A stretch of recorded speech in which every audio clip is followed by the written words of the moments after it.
Une femme de ménage noire a trouvé un chef yakuza à l'article de la mort. Ce qui s'est passé ensuite a choqué toute la ville. Du sang. C'est la première chose que je vois lorsque j'ouvre la porte du débarras du Sakura Grand Hôtel. Pas un peu, pas quelques gouttes. Une mare. Il s'étale sur le marbre blanc comme de l'encre renversée, épais et sombre sous les lumières fluorescentes. Et au milieu de cette mare cramoisie gît un homme vêtu d'un costume coûteux, en soie noire, désormais trempé. Son visage est pâle. Ses lèvres sont bleues. Ses yeux sont entr'ouverts, fixant le vide. Il est en train de mourir. La plupart des gens hurleraient, s'enfuiraient, appelleraient le 911 et laisseraient quelqu'un d'autre s'en occuper. Je reste figé, car quelque chose chez cet homme me glace le sang. Les tatouages qui dépassent de son col, des dragons complexes enroulés autour de son cou, le petit doigt manquant à sa main gauche, la façon dont, même inconscient, même en train de se vider de son sang, il dégage un sentiment de danger. Un yakuza. Je nettoie cet hôtel depuis 3 ans. J'ai vu des cadres supérieurs, des célébrités, des politiciens. Mais ça, c'est différent. Je m'appelle Grace Williams. J'ai 42 ans. Je suis mère célibataire de 2 enfants. Je nettoie les toilettes, passe l'aspirateur dans les couloirs et vide les poubelles dans l'un des hôtels les plus luxueux de Manhattan. Le genre d'endroit où une seule nuit coûte plus cher que mon loyer mensuel. Les gens comme moi, nous sommes invisibles ici, jusqu'à ce que nous ne le soyons plus. La poitrine de l'homme se soulève, à peine. Un souffle humide et sifflant s'échappe de sa gorge. Ses yeux papillonnent, trouvent les miens. Sombres, intenses. Et dans ses yeux, je vois quelque chose que je reconnais instantanément. La peur. Pas la peur de la mort, mais celle d'être laissé mourir seul. La voix de ma grand-mère résonne dans ma tête. Elle m'a élevé en Caroline du Sud et m'a appris 2 choses avant tout. Ne jamais tourner le dos à quelqu'un dans le besoin et ne jamais laisser la peur dicter tes décisions. Je sors mon téléphone. Mon pouce plane au-dessus du 911.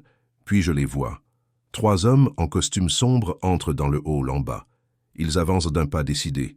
Ils scrutent les visages. L'un d'eux parle dans une radio.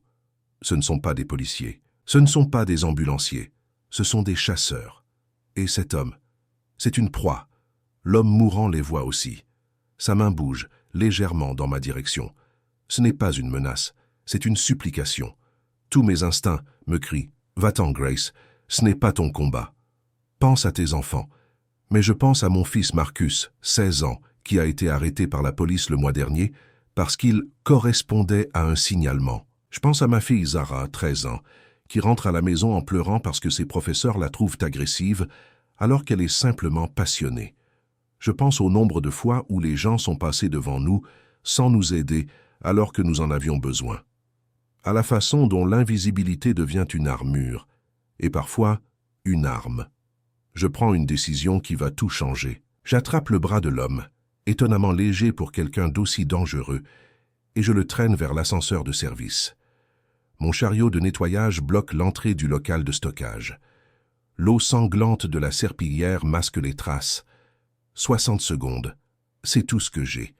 L'ascenseur de service s'ouvre. Je le pousse à l'intérieur et j'appuie sur le bouton du sous-sol. Les portes se referment juste au moment où j'entends des voix approcher. Vérifiez toutes les pièces. Il ne peut pas être loin. Je m'appuie contre le mur, le cœur battant à tout rompre. L'homme s'affale contre moi, laissant des traces de sang sur mon uniforme. Sa respiration est superficielle, irrégulière. Il va mourir si je ne fais rien. L'ascenseur descend. Je fixe cet inconnu, ce criminel, et me demande si je viens de sauver une vie ou de signer mon arrêt de mort. Ses yeux s'ouvrent à nouveau. Il essaie de parler. Des mots japonais que je ne comprends pas, puis « Pourquoi ?» Son anglais a un accent, mais il est clair, je n'ai pas de réponse. Pas de bonne réponse, en tout cas. Parce que tout le monde mérite une chance de vivre, dis-je finalement. Il étudie mon visage comme s'il voulait le mémoriser, puis quelque chose change dans son expression.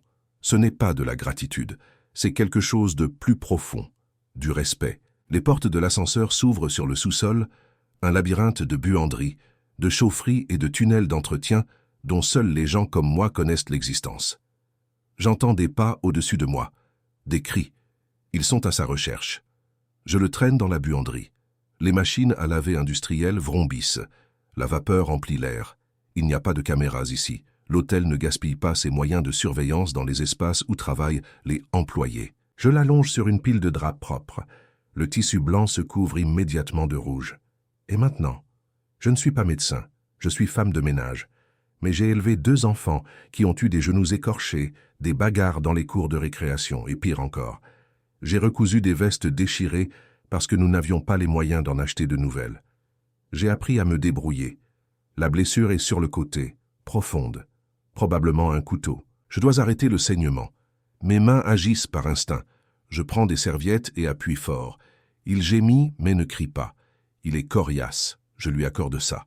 « Comment vous appelez-vous » lui demandai-je. « Je veux le maintenir conscient. » Le faire parler. « Takeshi » murmure-t-il. « Takeshi Yamamoto. »« Grace. Grace Williams. »« Grace » répète-t-il en savourant le mot. « Cela signifie la faveur divine, n'est-ce pas ?» Quelque chose comme ça. Alors peut-être, ajoute-t-il dans un souffle sifflant, que les dieux ne m'ont pas abandonné. Je ne crois pas aux signes. Mais trouver cet homme, à ce moment précis, dans un hôtel où je suis traité comme un meuble la plupart du temps, peut-être que l'univers essaie de me dire quelque chose.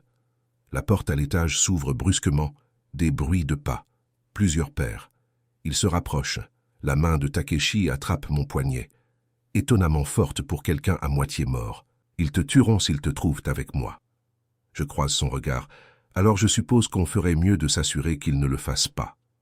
Si vous vous demandez ce qui se passe lorsqu'une femme invisible décide de devenir inoubliable, vous êtes au bon endroit. Cette histoire ne s'arrête pas là. Au-dessus de nous, les chasseurs se rapprochent.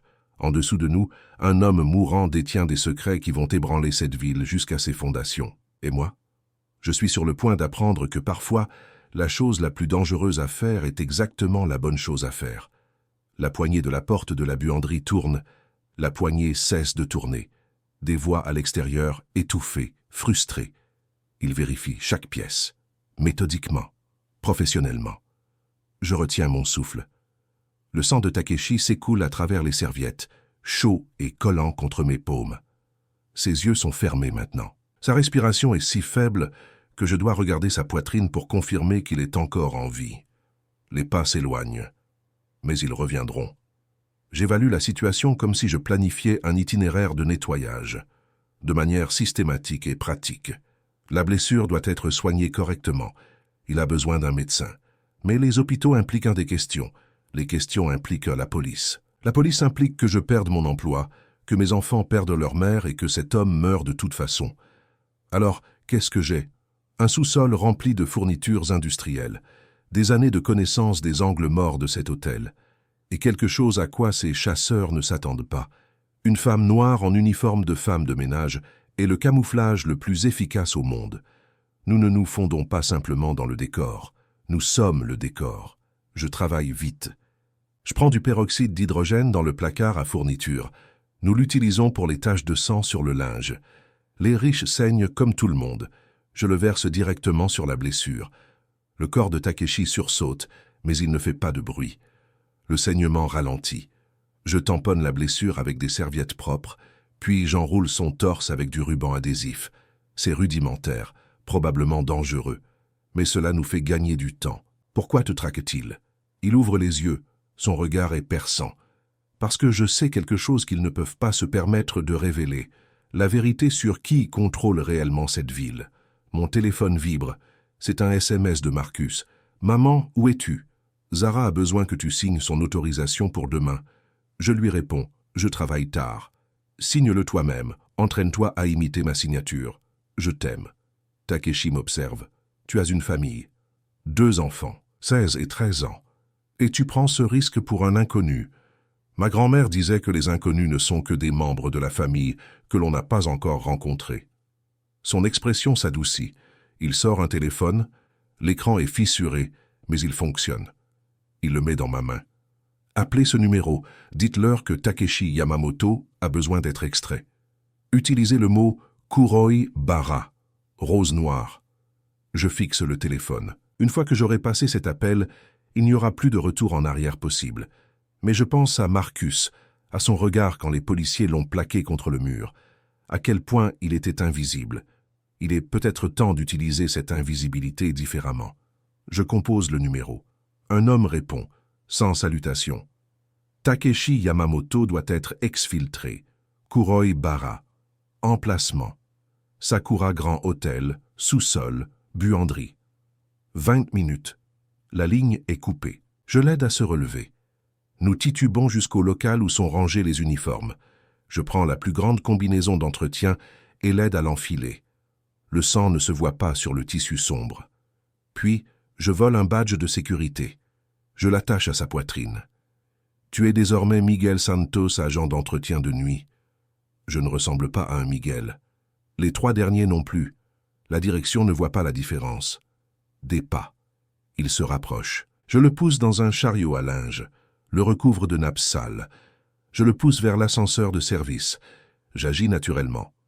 2 chasseurs tournent au coin. Ils voient une femme noire fatiguée dans un uniforme taché, poussant du linge sale à 23 heures. Ils ne voient pas Takeshi Yamamoto qui saigne sous les nappes en soie. L'un d'eux s'avance. « Vous, avez-vous vu un homme blessé ?» Je laisse mes épaules s'affaisser. Une fatigue parfaite, pas difficile à simuler après 12 heures de travail. « Monsieur, je ne fais que nettoyer. Je ne vois rien, sauf les taches à nettoyer. » Il m'observe. Je garde les yeux baissés, soumise. Tout ce qu'on m'a appris à être dans des endroits comme celui-ci. Il se désintéresse. Vérifier les salles techniques. Il passe devant moi. J'expire lentement. Je continue à pousser. Derrière moi, l'un d'eux s'arrête, se retourne. Attendez. Mon cœur bat la chamade. Oui? Il pointe du doigt le chariot. Ce linge. Où va-t-il? Le temps ralentit. L'ascenseur derrière moi sonne. Ma superviseuse, Janet, en sort, un bloc-notes à la main, l'air irrité. « Grace, où diable étiez-vous » Le 7e étage a besoin d'une attention immédiate. Il y a du vin partout sur la moquette de la suite présidentielle. Elle regarde les chasseurs, agacée. « Messieurs, à moins que vous ne soyez des clients payants, cette zone est réservée au personnel. » Ils hésitent. « Allez-y » me lance-t-elle sèchement. Je pousse le chariot dans l'ascenseur. Les portes se ferment. Je suis en sécurité. Pour l'instant. Nous arrivons au rez-de-chaussée. Je le pousse à travers la cuisine, vide à cette heure-ci, puis par la sortie de service dans la ruelle. Une voiture noire attend dans l'ombre. La porte arrière s'ouvre. Une femme en sort. Japonaise, peut-être 30 ans, vêtue de vêtements sombres. Elle voit Takeshi, me voit le sang. Sa main se porte à sa taille. Takeshi lève faiblement la main, dit quelque chose en japonais. Elle se détend, légèrement. 2 hommes sortent, soulèvent Takeshi avec une efficacité rodée. Alors qu'ils le transportent vers le véhicule, ils m'attrapent le poignet. « Ce n'est pas fini, Grace Williams. »« Je sais. Ils ont vu ton visage. Ils vont te rechercher. » La froide réalité s'abat sur moi. Les chasseurs, les images de vidéosurveillance. Ils vont me trouver. Trouver mes enfants. Qu'ai-je fait? La femme me tend une carte, blanche sans inscription, juste un numéro de téléphone. Si tu as besoin d'aide, appelle ce numéro. Ils font monter Takeshi dans la voiture. Il me regarde à travers la vitre. Quelque chose d'inexprimé passe entre nous. La voiture disparaît dans la nuit. Je reste seul dans la ruelle, couverte d'un sang qui n'est pas le mien, tenant un numéro de téléphone qui me relie à un monde que je ne comprends pas. Mon téléphone vibre. Janet, où es-tu? La suite présidentielle t'attend. C'est vrai, j'ai encore un travail. Des factures à payer, des enfants à nourrir. Je retourne à l'intérieur. Je prends des fournitures neuves. Je monte à l'étage.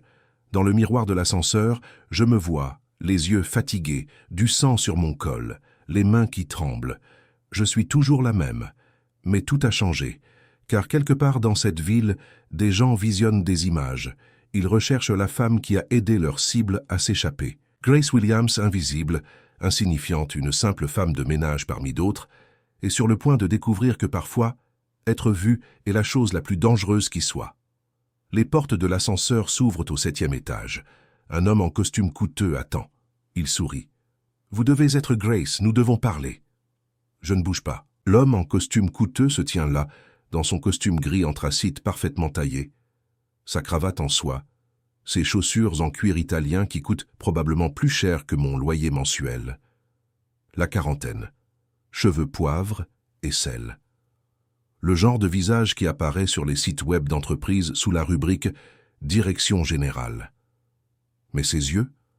Froid, calculateur. Il ne fait pas partie de la direction de l'hôtel. « Je suis désolé, monsieur, mais je dois me rendre à la suite présidentielle. Il y a une fuite. La fuite peut attendre. » Son sourire n'atteint pas ses yeux. « Je suis plus intéressé par votre soirée mouvementée. » Mon sang se glace, il sait. Grace Williams, 42 ans, 2 enfants. Marcus, 16 ans, et Zara, 13 ans. Un dossier exemplaire. Jusqu'à ce soir. Des années passées à évoluer dans des milieux où je ne suis pas la bienvenue m'ont appris à développer un instinct de survie plus aigu que la peur. Qui êtes-vous? Quelqu'un qui se demande pourquoi une femme de ménage d'hôtel risquerait tout pour sauver un parrain yakuza mourant. La menace pèse lourdement. J'ai trouvé un homme blessé. Je l'ai aidé. C'est ce que font les gens honnêtes. Il sort une tablette. Il me montre les images de vidéosurveillance. Je suis là. Je traîne Takeshi. Je le cache. Tout sauf le sous-sol. Ces caméras étaient hors service, un timing chanceux. Ou peut-être pas. Très débrouillarde, Grace. Formation militaire. J'ai élevé 2 enfants avec le salaire minimum. C'est toute la formation dont j'ai besoin. Il sourit. Mes employeurs veulent savoir où est allé Takeshi Yamamoto. Ce qu'il vous a dit. Il ne m'a rien dit. Alors pourquoi risquer l'avenir de vos enfants? Je le regarde dans les yeux. Parce que laisser quelqu'un mourir alors que vous pouvez l'aider vous rend complice. J'ai déjà assez de poids sur la conscience.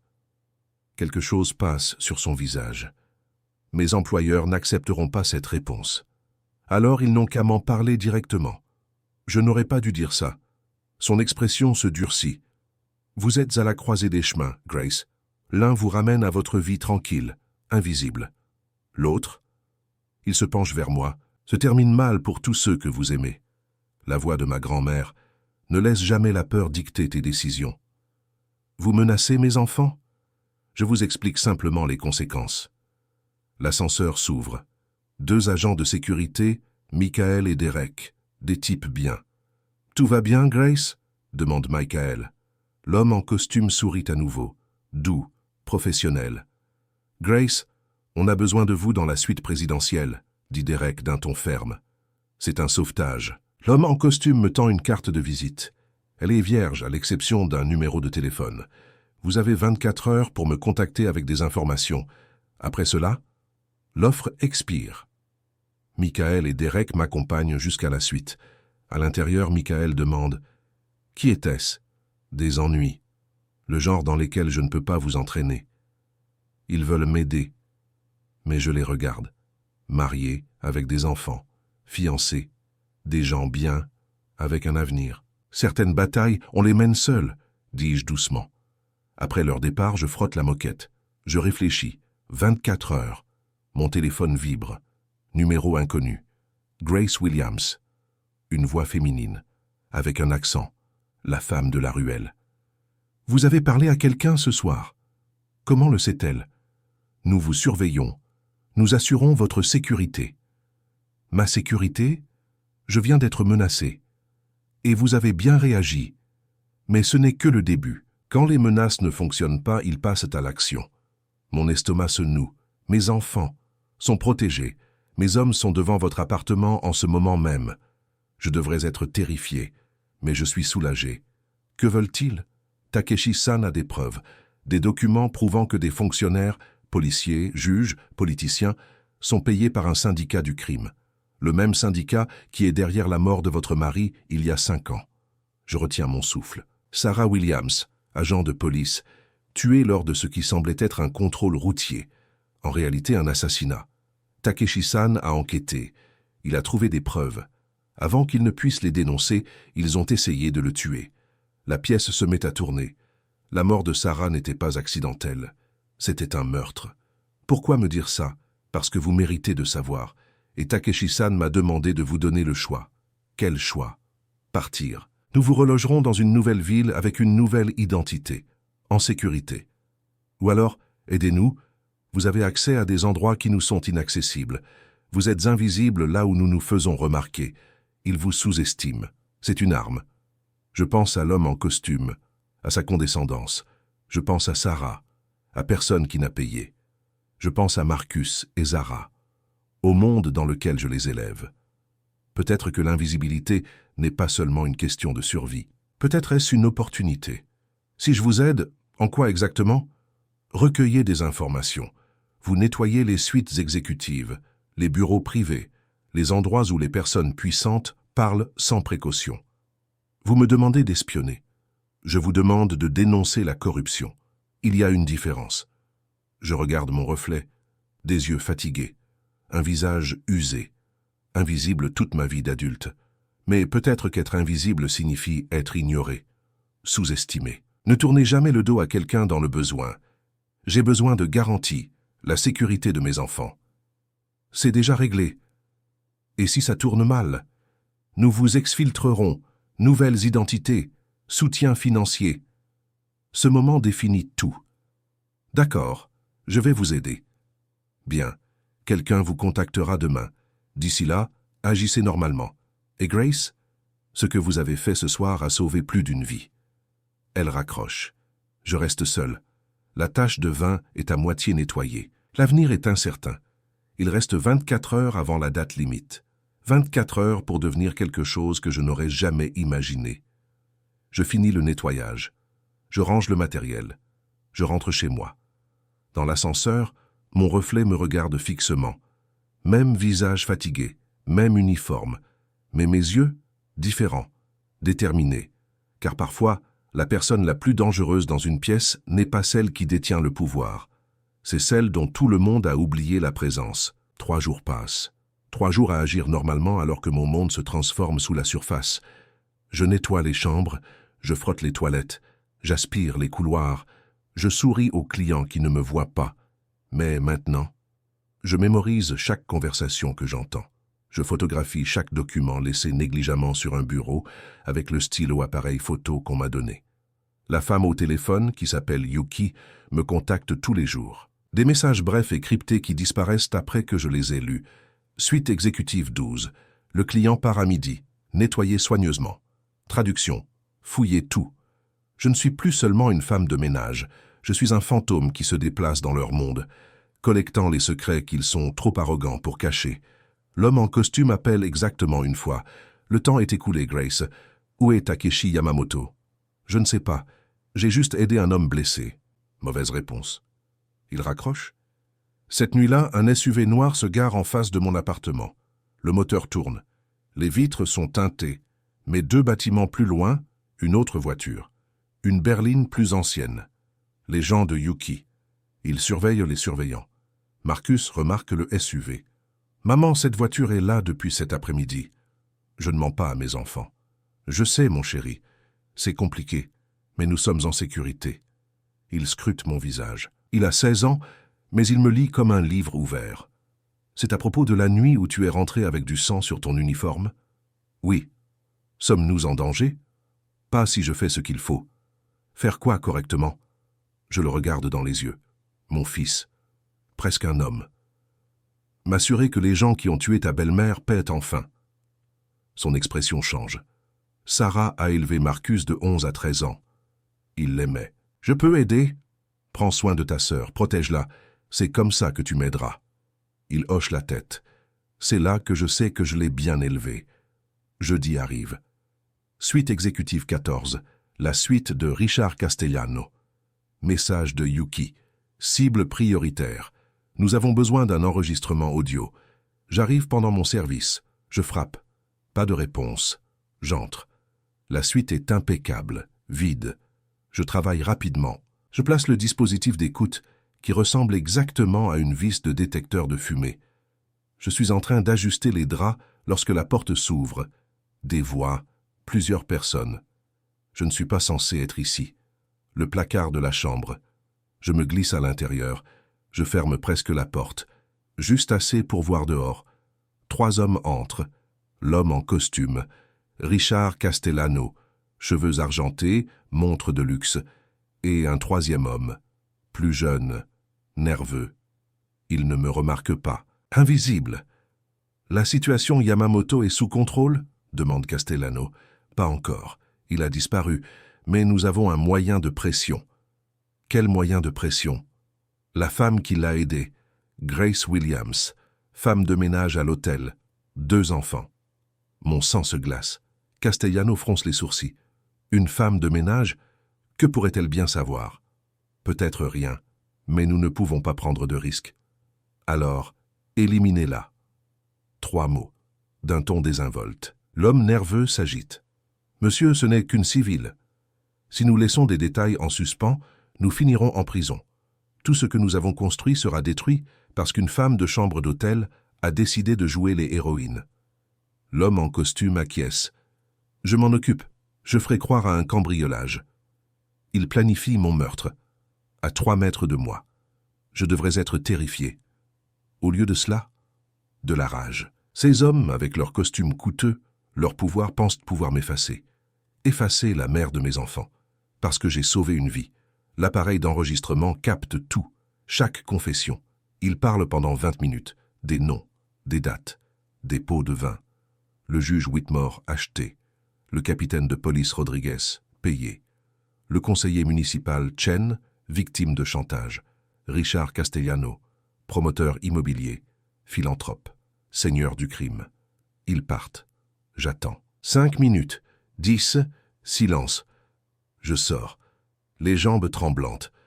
J'envoie un SMS à Yuki. J'ai tout. Il prévoit de me tuer. Ce soir. Extraction prête. 1 heure. Je finis de nettoyer la suite. Professionnellement. Minutieusement. Parfait.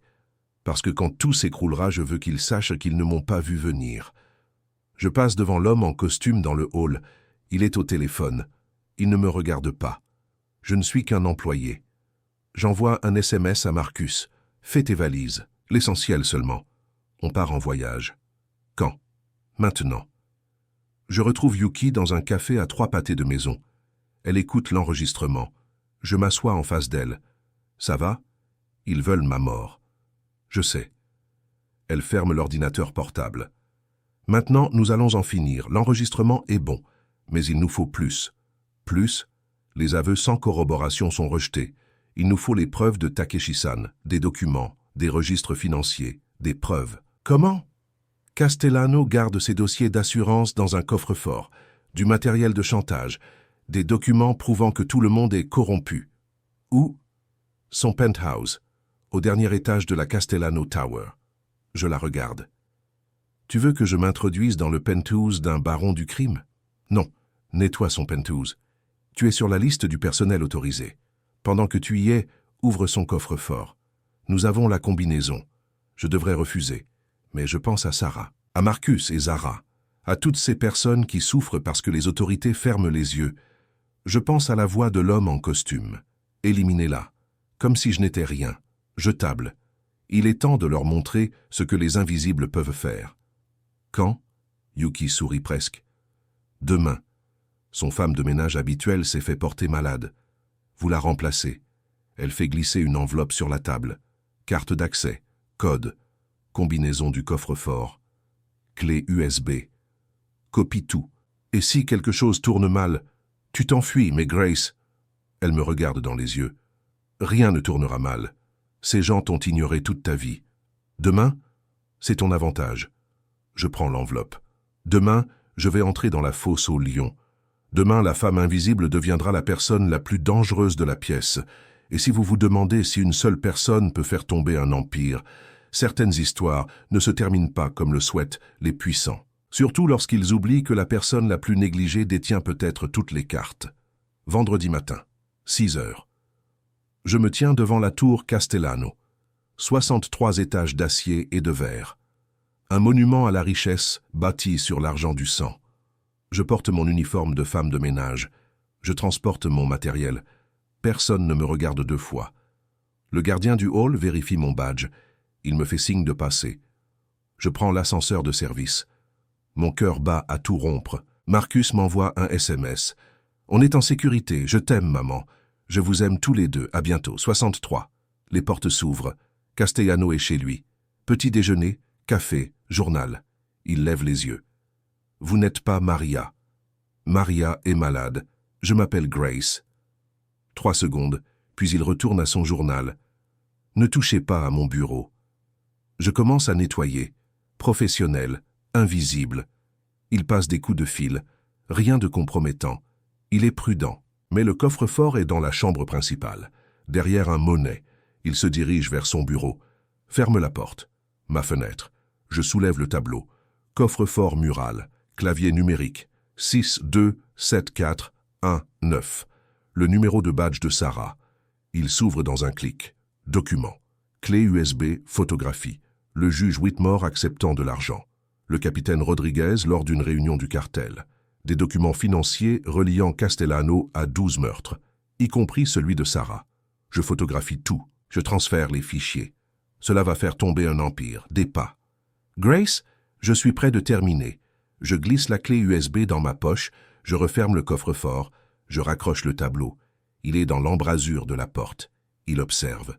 Je brandis mon spray nettoyant. J'ai presque terminé, monsieur. Il me fixe du regard. Vous me semblez familière. L'hôtel, mardi soir, quand Yamamoto a disparu. Il sait. Vous êtes la femme de ménage qui l'a aidé. Je reste sur mes positions. Oui, j'ai aidé un homme blessé. Parce que laisser quelqu'un mourir vous rend complice. Je le regarde dans les yeux. Mais vous savez ce qu'est la complicité. Sarah Williams, assassinée il y a 5 ans. Vous n'avez aucune idée. Je lui montre la photo. Lui, remettant de l'argent au meurtrier de Sarah. C'est impossible. Dans votre coffre-fort, derrière le monnet? Sourire froid. Vous devriez changer de service de nettoyage. Nous voyons tout. Il passe la main derrière son dos. Un pistolet. Donnez-moi le téléphone. Vous allez me tirer dessus, dans votre penthouse, avec des preuves partout? Légitime défense. Sauf que les appareils d'enregistrement que j'ai placés ont tout documenté. Chaque mot, chaque menace, chaque aveu. Sa main tremble. Tu bluffes. Vérifie. Appuie sur la gâchette. Tu verras ce qui se passera quand la police trouvera une femme noire morte et l'enregistrement de toi ordonnant son meurtre. Silence. Que veux-tu? La justice. Pour Sarah. Pour toutes les personnes que tu as blessées. Tu penses pouvoir m'arrêter? Moi, un nettoyeur. Sirène. Plusieurs véhicules. Il se rapproche. Pas tout seul, mais avec de l'aide? Absolument. Son visage pâlit. Il y a 30 secondes? Je brandis mon téléphone. Appuie sur envoyer. Tous les fichiers. Tous les enregistrements.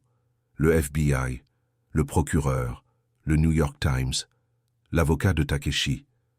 Les sirènes sont juste en dessous. Des véhicules fédéraux. Le SWAT. Les médias. Ils se retournent. Rage. Incrédulité. Vous n'êtes personne.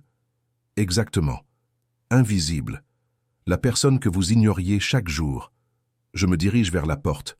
Cette invisibilité, mon arme. La porte explose vers l'intérieur. Le FBI fait irruption, armes à la main. Richard Castellano, vous êtes en état d'arrestation. Je m'écarte. L'agent s'approche. Grace Williams? C'est moi. Nous avons besoin de votre déposition. Je lui tends la clé USB. Sarah Williams a été assassinée il y a 5 ans. Cela le prouve. Et qui a donné l'ordre? Elle regarde Castellano qui est menotté, puis elle me regarde. C'est vous qui avez fait ça? J'ai fait ma part. 3 heures plus tard, salle de conférence du FBI. Votre témoignage sera crucial. Les preuves sont extraordinaires. Vont-ils tous être inculpés? Tous, grâce à vous. Mes enfants? Ils sont sous protection. Vous pourrez les voir dans 1 heure. Vous pouvez les faire déménager si vous le souhaitez. Je ne veux pas me cacher. J'ai passé toute ma vie dans l'ombre. Plus maintenant. 1 semaine plus tard. Scandale de corruption. Des dizaines d'arrestations. Mon nom partout. Grace Williams. Nettoyeuse. Lanceuse d'alerte. Héroïne. L'affaire Sarah est résolue. Marcus et Zara sont en sécurité. Les journalistes sont de l'autre côté de la rue. Marcus. Ils veulent des interviews, maman. Peut-être, à mes conditions. Zara me serre dans ses bras. Mon professeur a dit que tu es une héroïne. J'ai juste fait ce qu'il fallait, ma chérie. C'est ce que font les héros. Takeshi m'appelle. Grace Williams, je te dois la vie. Nous sommes quittes. J'ai une proposition à te faire. Mon organisation gère des entreprises légitimes, conseil en sécurité. Nous avons besoin de quelqu'un qui voit ce que les autres ne voient pas. Pause. Un partenariat. Je vais y réfléchir. 2 mois plus tard. Procès, je témoigne. 12 heures sur 3 jours. Les avocats de Castellano essaient de me discréditer. Je ne suis qu'une femme de ménage, mais les preuves ne mentent pas. Coupable de tous les chefs d'accusation. Castellano, prison à vie sans possibilité de libération conditionnelle. Whitmore, 20 ans. Rodriguez, 15 ans. Chen, 12 ans. Sarah est innocentée. À la sortie du tribunal, Marcus d'un côté, Zara de l'autre. Un journaliste m'arrête. « Grace, que voulez-vous que les gens retiennent ?» Je fais face aux caméras. Que l'invisible ne signifie pas impuissant. Que des gens ordinaires peuvent accomplir des choses extraordinaires lorsqu'ils choisissent le courage plutôt que la peur. Souris. La personne que vous ignorez est précisément celle que vous auriez dû surveiller. Nous nous éloignons. 3 personnes ordinaires qui ont mis fin à un empire. Parce que quelqu'un a oublié que les agents d'entretien voient tout, et cet agent d'entretien a décidé de les forcer à regarder. Ne sous-estimez jamais les personnes discrètes. Elles pourraient tout documenter. Abonnez-vous pour découvrir d'autres histoires sur les invisibles qui deviennent inoubliables, car le pouvoir n'est pas toujours bruyant. Parfois, il est silencieux, observateur, et absolument imparable.